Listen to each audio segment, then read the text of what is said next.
Di sini kami akan melakukan praktikum ciri-ciri makhluk hidup, Diantaranya 5 tumbuhan dan 5 hewan. alat dan bahan yang digunakan ada alat-alat tulis, Tabel pengamatan dan alam sekitar. Yuk lakukan bersama-sama. Nah, selanjutnya langkah kerja. Pertama, temukan dan amati 5 hewan dan tumbuhan yang ada di sekitar lingkungan kalian. Tumbuhan ada pohon bakau, bunga kamboja, daun seledri, bunga telang, dan pohon delima. Hewan, ada ayam, anjing, ikan, burung, dan kupu-kupu. Langkah kedua, catat ke-10 makhluk hidup pada lembar pengamatan. Berikut adalah hasil pengamatan yang telah kami lakukan. Tumbuhan dan hewan bergerak dan bereaksi terhadap rangsang. Tumbuhan bergerak secara pasif, sedangkan hewan bergerak secara aktif. Nah, di sini kami sedang melakukan pengamatan pada hewan burung dan ayam. Di sini terlihat ayam dan burung bergerak secara aktif, ada yang berterbangan dan berjalan. Nah, selanjutnya yuk kita lihat pengamatan pada tumbuhan. Contohnya pada tumbuhan di samping ini, seledri. Seledri akan tumbuh mengikuti cahaya dari sinar matahari dan mendapat rangsangan melalui air, tanah, dan kemudian ke akar. Maka dari itu, tumbuhan disebut bergerak secara pasif. Nah, di sini kami mengamati tumbuhan delima, mulai dari daunnya, batang, dan pergerakannya.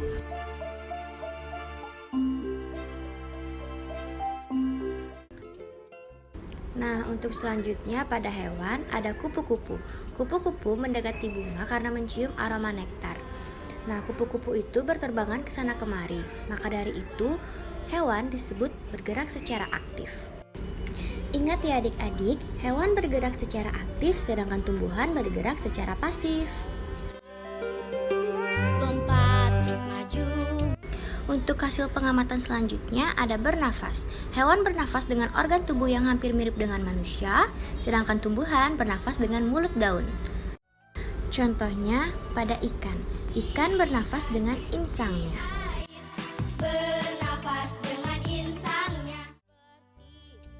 Nah, sedangkan burung dan ayam, mereka bernafas dengan paru-paru.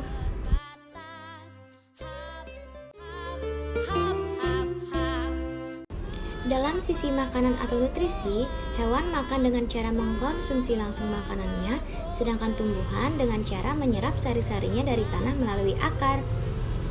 Nah, dalam perkembangbiakannya, hewan berkembang biak dengan cara vivipar, ovipar, ovovivipar, dan membelah diri. Sedangkan tumbuhan berkembang biak dengan dicangkok dan lainnya. Nah, sebelum itu, apakah adik-adik tahu apa itu ovipar, vivipar, dan ovovivipar? Ovipar itu bertelur, contohnya pada ayam. Vivipar itu melahirkan, contohnya pada anjing. Dan ovovivipar itu bertelur dan melahirkan, contohnya pada kuda laut. Nah, sudah tahu kan sekarang apa itu ovipar, vivipar, dan ovovivipar? Nah, seperti biasa, yuk mengingat lagi. Ovipar itu bertelur, vivipar melahirkan, dan ovovivipar bertelur dan melahirkan. Sekarang coba tebak, bagaimana kupu-kupu berkembang biak?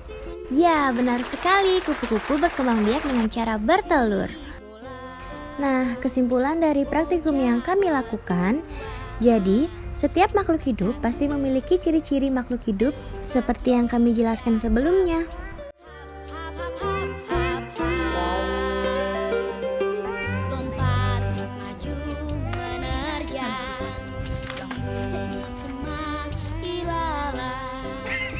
Ya.